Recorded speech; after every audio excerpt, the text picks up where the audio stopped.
आपण एवढ्या 1,00,000 कोटी रुपयाचे दावे करत आहोत की आम्ही 1,00,000 कोटी रुपयाचे विकास कामं केली, आता आम्हाला मतं मागायचीच गरज नाही, तसेच लोक देतील। परंतु कालचं जे चित्र पाहिलं ताजं लोक हलाकीच्या परिस्थितीत आहे। अजून हा पाऊस 2 दिवस नाही उघडला ना, तर या नागपूर शहराचा पूर्ण सत्यानाश होणार आहे। याला जबाबदार कोण आहे? आम्ही लोक तर जबाबदार नाही आहे। 15 वर्ष महानगरपालिका, केंद्रीय मंत्री, सगळे मंत्री, आणि अशा परिस्थितीत या नागपूर शहरातील लोकांना न्याय कोण देणार आहे?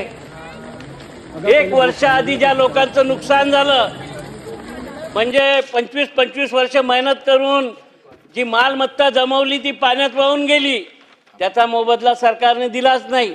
10,000 रुपये तो गाळ साफ करायलाच लागतो त्यांच्या घरचा।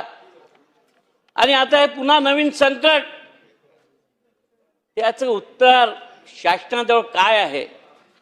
मागचा पावसाळा झाल्यानंतर आम्ही नाग नदी, पिली नदी, पोरा नदी या नद्यांचं रुंदीकरण करणं, याची सफाई करणं यासाठी राज्य शासनाने पैसे दिले। 1 वर्षात काय काम केलं? जर 1 वर्षात हे काम झालं असतं अध्यक्ष महोदय, तर काल परवा ही स्थिती नसती आली। आणि आता समोर काय होणार आहे? पावसाळा अजून बाकी आहे। नागपूर शहरात आता 8 दिवस झाले पाऊस सुरू झाला।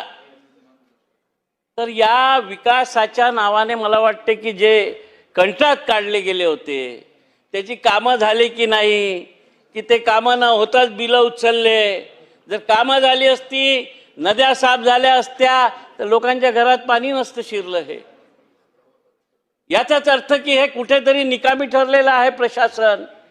आणि जर या प्रशासनावर कोणाची पकडच नसेल, इतके वजनदार लोक नागपूर शहरामध्ये आहे, जर प्रशासकीय अधिकारी यांच्या काबूमध्ये नसेल तर आता कोणाजवळ सांगावं हे शहरातल्या जनतेने? हा मोठा प्रश्न आहे। आणि म्हणून मला माझी शासनाला विनंती आहे की मागच्या वर्षी आपण किती पैसे दिले, त्याची काय कामं झाली, याचं ऑडिट करावं। आणि या वर्षी ही परिस्थिती का आली?